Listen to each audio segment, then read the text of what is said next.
bandiraɓe sehilaɓe heɗotoɓe radio Jowol Sare Jam Hiramon hande ko ñalawma alhamisa wari ko jeegom lewru mars hitande ujunaji ɗiɗi nogas e joyyi habaruji moɗo e ɗemgal Pulaar. États-Unis guidorɗen e ɗum noon ma ƴeew hono toon to Texas hono laane SpaceX ken wayno diwino e kihiɗe kono ene ko fusi e weeyo man ƴeew kadi holko ɗum firti wonande kanko Elon Musk toon to États-Unis hono kanko Donald Trump kadi wurtima e décision ngaji ɗi ƴeftino pour ha ɓeydude fereje douane ko fati produit ji gummotoɗi toon to Canada e toon to Mexico. Habaruji men international manami men toon Sénégal e article hanki bindunoɗo taw wiya ko hirdi windi ɗum ko fati Macky Sall wiya persona non grata toon to Maroc nde ko ɗum ko fenande tugnade confidential Africa. Ɗum woni titre uji men ɓuuri mawde ɗo journal ma gartu deseji muɗum joni joni so tawi Allah jaaɓi. On jarama.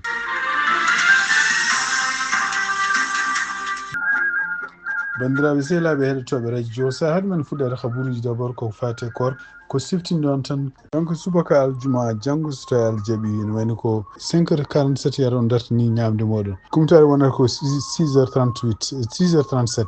ko nden foti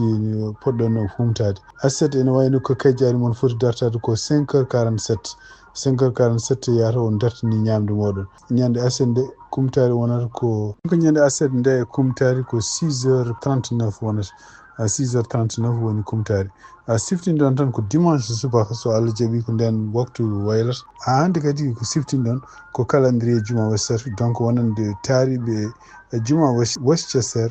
ene wayno ko kajjari ñande dimanche nde so Allah jaaɓi dartini ñamde moɗon fof 6h44 ɗum noon ene wayno ko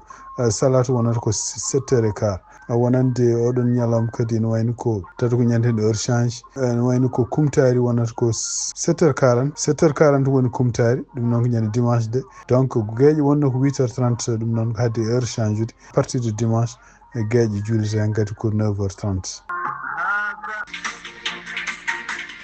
bandiraɓe sehilaɓe heɗotoɓe radio Jowol Sare e Jam Hiire moon binɗen habaruji men gardinni guidoɗen habaruji meɗen ko toon to États-Unis ɗum noon tugnade ko Sine aéroport hono laana e SpaceX ko Elon Musk jeeyi kadi diwino toon hande toon to Texas ɗum noon koɓe mbi ko seconde aji caggal nde ko ene wayno ko fusti dow weeyo ɗum noon ne wayno ko engin nawo laana ka ene wayno artiɗo juurima ɗo fonno juurade ɗo kono ene wayno ko kala ko singno e laana ka boni ɗum noon woni laawol mabɓe ɗiɗugol eɓe pusire laana comme ça e dow weeyo diwnugol mabɓe hande ɗum noon ko test kadi wonnon pour ƴeewde beele mbawi yaade kamɓe koye mabɓe hay sinde ala gonɗo e laana kamɓe ƴeewa so tawi ɓe mbawi ruttitade toon to lewru siftindon tan ko hande won yimɓe tato no goni toon to galle gonɗo toon to dow weeyo ene paadi laana pour arande ɗumen ɗum noon ene wayno ko kamɓe SpaceX ko kamɓe ƴeyanno wawde lomtade hono Boeing ɗum noon ko compagnie mo NASA hutortono caggal nde avion ngaji men donki artirde ɓeɗon yimɓe ko wawi wonde foof ene wayno ko ɗum ɗon tugui ɗum ɗon ko waɗi ha oɗo heure mo kalteno kanko Elon Musk ene wayno ko tikkude tugnade hande habaruji gummi toon o jaɓani haldude e goto hande toon to États-Unis hono kanko Donald Trump e tugnade kadi habaruji gummiɗi to CNN ɓe mbi wonde ko ruttima e ɗum ɗon décision ngaji ɗi o ƴeftuno ñande altinde pour ko fati gueɗe kaalisaji ɗi fawi ko fati produit ji kaalisaji ɗi fawi ko frais douane ko gonande produit ji gummotoɗe toon to Mexico e toon to Canada e tugnade hande ko CNN roppoti hono kanko Donald Trump o wawi no wiide wonde ko o yamiri wonde ko won produit ji won o rokki ɗumen lewru pour ɓe mbawata continuer addede e États-Unis e surtout yenno produit ji parɗe ko fati énergie ko fati won gueɗe won ɗum noon ene wayno ko wawi wonde fof ene wayno ko kamɓe Canada e kamɓe Chine ɓe mbawi déjà portude plainte o Amérique toon to fedde aduniran ko toppitino ko fati commerce international wiide wonde ko kanko Donald Trump gueɗe ɗe o waɗata ɗe ko gueɗe ɗe ganduɗa jaadani ko fati jokkodirel ko fati oɗon organisation et surtout kanko Donald Trump wiide makko waɗimo wadde ɗiɗon décision ngaji ko sibabunde toon to Canada e toon to Mexico won drogue gummotoɗo ɗon wiyete ko fentanyl ene umme toon ɗum noon kadi o wi kadi hay Chine on drogue kadi ne ummo toon ɗum ɗo fof noon kamɓe Chine e Canada e Mexico ɓe ndendi kam fof peeje mi wonde ɗum ɗo fof ko hujjaji ɗi ngala fof justification ko wawi wonde fof ene wayno ko oɗo saha joni hono yimɓe hewɓe joguiɓe guese joguiɓe kadi hewdi ɗum noon ko aynaɓe taw ko américain ji puɗɗima wullitade no fewi ko fate henne kanko Donald Trump gueɗe ɗe ganduɗa henne ɗe waɗata ɗe ɗum noon ko tugnade hande e sondujuji jaltuɗi ñande talata nde haade makko wadde discours makko e kadi en ɗamina ko sondujuji ɗi kadi ma ɓeydu kadi hollude holno ɓeeɗo yimɓe ɓe surtout yimɓe wotanɓe walla ko yimɓe ɓe ngannduɗaa e ɗaminnoɓe mo waawi waɗande ɗumen gueɗe holno ɓerɗe mum boniri oɗo sahaa jooni sibabunde gurdam men ɓeydo son tiddi kabaruuji e ɗemngal Pulaar e radio Jawol Saare. habaruji men international puɗɗoɗen ko toon to Ukraine e tuknade kadi ko radio France international reporté hono kamɓe rusinaɓe mbawi wellade bomboji kewɗi toon to Ukraine ɗum noon ko hanki fof ari ko caggal nde kamɓe États-Unis gila e CIA ha e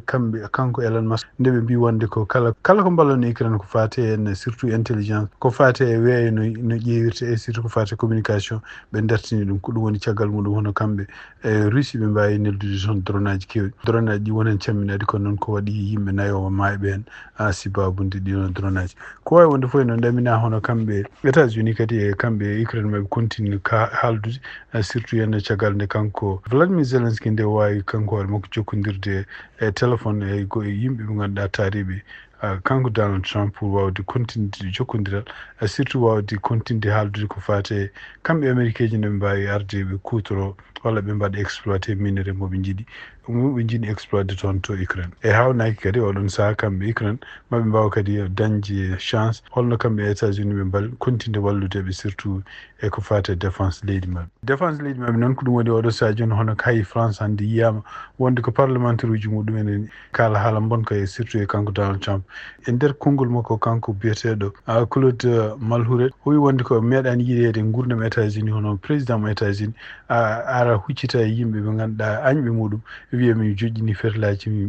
mi hawama walla ko way noon ɗum noon ko ɗum woni ko sifi wonde sibabunde Donald Trump gueɗe ɗe waɗata oɗo saaha joni hakkude muɗum e Putin ɗum noon kadi ko hunde hersinde ko hunde kadi hulɓininde nde meeɗa yiyede ɗum ɗo fof noon ari ko caggal nde kanko Donald Trump hannde e oɗon ñalawma alkamis kadi o haali kadi o wi wonde ko ene wayno ko États-Unis han kadi jogorani arde faabade yimɓe ɓe ngannduɗa jeeyaɓe otan surtout yenne ɗum noon ko ɗamini ko hawnaki ɓeɗon yimɓe surtout leyɗele jeeyaɗe otan ɗe ma mbaddu e Russie ma gara e won guerruji won o wiide makko kanko Donald Trump o wi surtout ko tawde ko ɗeɗon leyɗele kañumen jaɓani dépense ude kalis wadde contribution mumen mo poti wadde otan e ɗum noon kadi ko haalduji ɗi o haalno guila o heɓani laamu e kadi ɗeɗo kadi ko gueɗe ɗe ganduɗa oɗo saaha joni kamɓe yimɓe leyɗele jeeyaɗe otan surtout leyɗele Europe en continue rokkudeɓe wiide wonde koɓe ɗaminno kanko Donald Trump so ari mo wat ko ɗum woni ko wadde joni président Emmanuel Macron e nder jaabol ngol haali wi wonde ko donc Emmanuel Macron e kanko président ji kewɗi jeeyaɗe e oɗo organisation biyeteɗo otan kañumen koye mum fof ene wayno beltake kaɗon haala mbi wonde ko ɗeɗon leyɗele ene wayno ko ene continue ha hande wonde yimɓe jokkodirɓe e États-Unis e kadi jokkodiral ngal maɓɓe ko hunde kadi nde ngannduɗa ko hunde ɓoyde continue rokkude respect États-Unis e kaali hen kadi ɓe mbi wonde ko sibabunde États-Unis ko ɓuuri hewde kisal maɓɓe kamɓe ɗeɗen leyɗele Europe ene wonno garantie ene wayno ko kanko Donald Trump gila o heɓani laamu wulditimo wi wonde ko kamɓe leyɗele Europe e poti wadde contribution kene wona 5% e produit maɓɓe intérieur brut ɗum noon ene wayno ko oɗo saaha joni kamɓe États-Unis ene wayno ɓe joɓata otan ko 3,3% e produit intérieur brut mo États-Unis ɗum noon koye estimation walla ɗum noon ko jaltude hitande ujunaji ɗiɗi nogas e nayyi ko ɗum waɗi ko kanko Donald Trump o wi ko leyɗele Europe kañumen koye men poti wadde ko ɓuuri ɗum ɗon saabu ene wayno ko kañumen ɓuuri sohlude ko fate otan ko wawi wonde fof kaɗon haala kadi o ɓamti ɗum kanko Donald Trump hande wiide wonde ko ene wayno ko tawi caɗele mbaɗi hakkude leyɗele otan e surtout ene leyɗele Russie kamɓe États-Unis ɓe mbatta intervention ko wultade e article biɗo wonde ko kala leyɗele jeeyaɗe otan attaquaɗo ene wayno ko leyɗele keddiɗi fof attaquama kanko Donald Trump ene wayno ko oɗo saaha joni omo continue hande jogade anni yaltinde États-Unis kala ko woni jokkodire international habaruji men international hande toon to Mauritanie ɗum noon ko ene wayno ko tugui ñalawma mo kamɓe dadiɓe toon ɓe puɗɗi nangude yimɓe ɓe ganduɗa ɓe jeeyaka e leydi to Mauritanie ɗum noon ene wayno ene jeeya ɓeɗon taw ko Sénégal naɓe Mali naɓe Côte d'Ivoire naɓe leyɗele goɗɗe taw ko leyɗele Afrique noir ɗum noon addi caɗele saɗa addi tension ngaji kewɗi hakkude wonande ɗeɗon leyɗele surtout en Mauritanie naɓe wonɓe caggal leydi ko ɗum waɗi hono kamɓe laamu ɓe goni koye caɗele mawde holkoɓe poti wadde caggal kamɓe koyemumen nde ɓe jogui pression mawɗo ummade toon surtout to communauté européenne nde teskiri wonde ko yimɓe hewɓe taccoɓe jaaha banggue Europe ɓe gumorto ko Mauritanie e ko ɓuri hen hewde kadi taw hawnaki ko wona Mauritanaɓe ko yimɓe ganduɗa rewɓe tan Mauritanie pour dañde laaɗe suwa gummo e diwan Nouadhibou suwa gummo diwan frontiére gonɗo hakkude Sénégal e Mauritanie pour yaade e iluji Canari donc ene wayni ko ɗum oɗo saha joni ko fayre e kullol e gandumo wonani kamɓe Mauritaniaɓe holko ɓe mbaɗata est ce que ɓe continue wawde nanggude ɓeɗo africain ji rewoɓe toon taw wona e Mauritaniaɓe rewɓe toon et surtout henne kadi peeje ɗe ɓe jogui noɓe nanguirta ɓeɗo yimɓe ni eɓe no mbaɗiri ɗumen autoji noɓe jaltiniri ɗum leydi ndi ko hunde nde yoɗani e kadi hawnaki ma addu tumnade hande jaydiyanko goto biyeteɗo Aminata Habib binduɗo e Sénégal yon o wi wonde ko ɗum o wi gueɗe ɗe ɓe mbaɗata joni ɗe henna hawnaki ma walluɓe andude hollo yimɓe ɓe ganduɗa étranger ji wonɓe Mauritanie yaltinde ɗumen walla wawde tengtinde ene jogui droit wonde toon to Mauritanie walla hawnaki kadi ma wawa walludeɓe kamɓe Mauritaniaɓe wawde tengtinde wonde ɓeɗo ko yimɓe joguiɓe droit wonde toon to Mauritanie e ɗum noon ko pour beele ene mbawa jabade pression mo communauté européenne o ignorde walla continde wasde wadde ɗum ɗon pour hoto bonnude jokkodiral moƴƴal gongal hakkude kamɓe Mauritanie e leyɗele taariɓe surtout toon to Mauritanie hande tugnadi kadi ko janggunoɗen hanki hono journal goto biyeteɗo walla Sénégal ɓe mbawino ƴeftirde ɓe mbawino wiide wonde ko article goto ɓe ñittino ɗum e journal gonɗo toon to Mauritanie biyeteɗo cridem.org oɗon journal e wiide mabɓe donc hande Sénégal ko wino wonde ko cridem.org ɗum noon ko journal gonɗo toon to Mauritanie habrino wonde ko royaume du Maroc kañum hoore mum e yamirore kanko Mohamed VI wiide wonde ko kanko ancien président Macky Sall rokkama ene wayno ko famnama wonde ko oɗo saha joni hono kamɓe leydi Maroc ɓe natti yidde kanko Macky Sall wonno toon ɗum noon ko article mo ganduɗa dognama e médias sociaux ji no fewi kono e wayno ko tugnade kadi eko yalti hande eko yalti taw ko galle jaydi walla journal confidentiel Africa ɗum noon ko journal online ɓe mbi wonde ko ene wayno ɗum ɗo nde koko intox wonno ɗum noon andaka taw holno cridem e heɓiri oɗon article walla est ce que oɗon article ni windanoma e cridem holno Sénégal heɓiri ɗum kono noon ko wawi wonde foof ene wayno ko kamɓe confidentiel Africa ɓe mbawino kamɓe koye mabɓe jokkodirde e laamu royaume du Maroc e ɗum noon e tugnade kadi haalluji gummi toon wonde ko ɗiɗon haalluji ɓe mbi wonde ko ni ala fof peeje ni diplomatique ni judiciaire mbaɗaɗi contre Macky Sall pour ko fate gummugol muɗum toon to Maroc eyyi ɗum noon ɓe ciftini tan ko Macky Sall kañum hoore mum ene continue wonde jooɗade toon to Maroc e kadi ko koɗo mum ganduɗa spécial par ce que ko sehil Mohamed VI ɗum noon e wiide kadi journal o ɓe mbi wonde ko yimɓe takkiɓe toon to royaume mbi wonde ko ala fof yamirore walla kayitaji walla ko tintingol gummigol toon to yimɓe laamiɓe Sénégal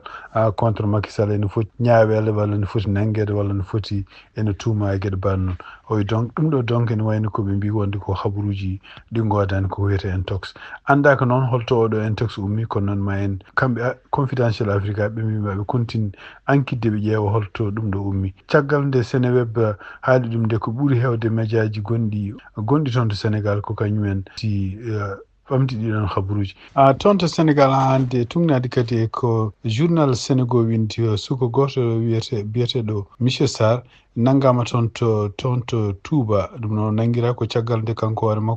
makko ko maçon ene o nanguira ko caggal omo haali haalluji ɓe mbi ƴettojo mo huccini ɗum e Ousmane Sonko e ɗum noon ko wasde mo weltade ko caggal nde yimɓe sukaɓe tato baɗiran makko liggotonoɓe toon to port autonome gonɗo to Dakar nde ceek ɗum noon ko yimɓe sekreteɓe oɗo saha joni kamɓe campagne laamu kesu ngoɓe ƴefti oɗo saha joni pour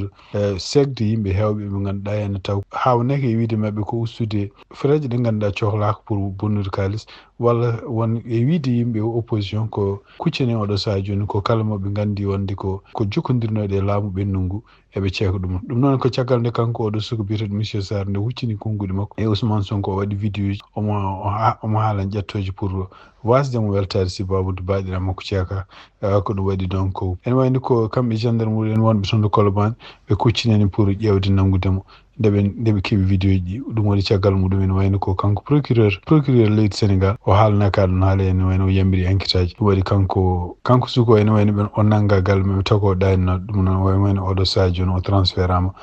toon to Dakar ɗum ɗo fof noon holli ko wonde ha hande ne wayno ko laamu kesu ngu henni ko kala ko ɓe goytotono adana wonde ko kalɗo hunde fof Macky Sall nanga ɗum e wayno oɗo sadio no ko ɗum e mbaɗata ko wawi wonde fof ene wayno ko kanko oɗo naggaɗo kadi o woytotono ko sibabunde baɗiram makko ene jeeya e yimɓe ko wiyete ujunnaji seeka pertuɓe liggueji mumen sibabunde kamɓe austérité mo mbaɗata kamɓe laamu kesu ngu e wiide makko noon ha hande ne wayno ko kanko hoore makko o nimsiti oɗo sadio ni holko wonnomo wotande diyo Diomaye Faye Sonko e ɗum noon ko campagne présidentielle bennuɗo o habaruji men international cekkitorɗen ko toon to Gaza e tungnaɗi kadi konnguɗi gommiɗi kamɓe wiyeteɓe Ligue Arabe mi siftinde on tan ko yimɓe kadi hawrunaɓe toon to Égypte ɗum noon ko borsuɓe mabɓe kamɓe yimɓe e jeeyaɓe e leyɗele jeeyaɓe e leyɗe ko mbiyata Ligue Arabe e nder konnguɗi ɗi jaltuɗi toon ɓe mbi wonde ko kamɓe fof ɓe nanodiri oɗo saha joni e jokkodirde continde wallodirde e yimɓe Palestine naɓe surtout wurɓe toon to Gaza ɓe mbi wonde pour matude leydi mabɓe mbi matude leydi ndi noon e wayno ko kamɓe leyɗele arabe ko kamɓe mbaɗata hen kalisaji mabɓe e kadi ɓe jiiɗa hay kalis goto ummo caggal leydi e kadi e wayno ko so tawi Gaza sene maate ko yimɓe wonɓe toon to Gaza ɓe hay goto men ala déplacé ala biyeteɗo yo ummo e nokku muɗum e kadi ne wayno ko kadi maɓe ballodir kadi e palestinaɓe pour woteji no mbaɗira pour ha palestinaɓe mbawa ƴeftude holla mbawɗo ardade ɗumen hol mbawɗo lamade ɗumen e surtout kadi kala kadi balle ɗe palestinaɓe cohli surtout wonɓe toon to Gaza kamɓe leyɗe arabe ɓe mbi wonde maɓe garantise ɗumen ɗum noon firti wonde ko oɗo saha joni ko kamɓe leyɗele arabe ɗe ko famano gila tan caggal nde kamɓe Égypte e kamɓe Jordan ndeɓe cali proposition mo Donald Trump wonno pour wiide wonde ko yimɓe wonɓe toon to Gaza oɗo saha joni yo gummi guite Gaza naweto ɗeɗo leydi ɗiɗi kanko Donald Trump yomo yiiɗi matude Gaza donc ne wayno ko oɗo saha joni e nder nanodiral kamɓe ɗeɗo leyɗe fof arabe fof ɓe continue hande salade hono kanko peejo makko kanko Donald Trump.